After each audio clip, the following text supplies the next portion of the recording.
ninguén se mova. O baile da empanada é un baile super mega divertido. Ti podelo bailar cando estés aburrido, cando estás soa ou na compañía dos amigos. Tan só é necesario equilibrio e concentración. Empanada En equilibrio. hai ensalada de atún e bonito.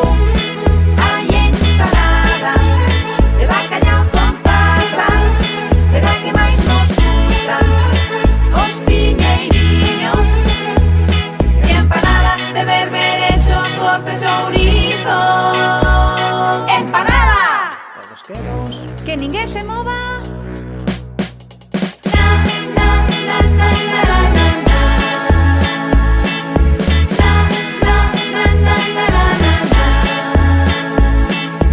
Na na na na na na na.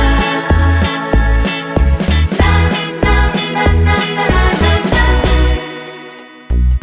Imos facer un baile moi piñeiriño, pero tens que estar atento e atenta á letra da canción. O teu equilibrio imos practicar. Cando escoites a palabra empanada, en paradas de quedar. Empanada! Todos quedos. Move así as mans como se foras a encerar, movendo os pés un lado ao outro, sacándolle brilo chan. Nunha soa perna, agora imos a probar. Cando escoites a palabra empanada, podes has de quedar. Empanada! Que ninguén se mova. Todos quedos. O baile da empanada é un baile super mega divertido. Ti podelo bailar cando estés aburrido, cando estás soa ou na compañía dos amigos. Tan só é necesario equilibrio e concentración. Empanada! En equilibrio. Hai ensalada de atún e bonito. Hai ensalada de bacallau con pasas, pero a que máis nos gusta os piñeiriños.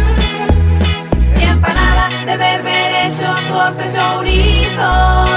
Hai ensalada de atún e bonito. Hai ensalada de bacallau con pasas, pero a que máis nos gusta os piñeiriños. E empanada de berberechos, doce chourizo. Empanada!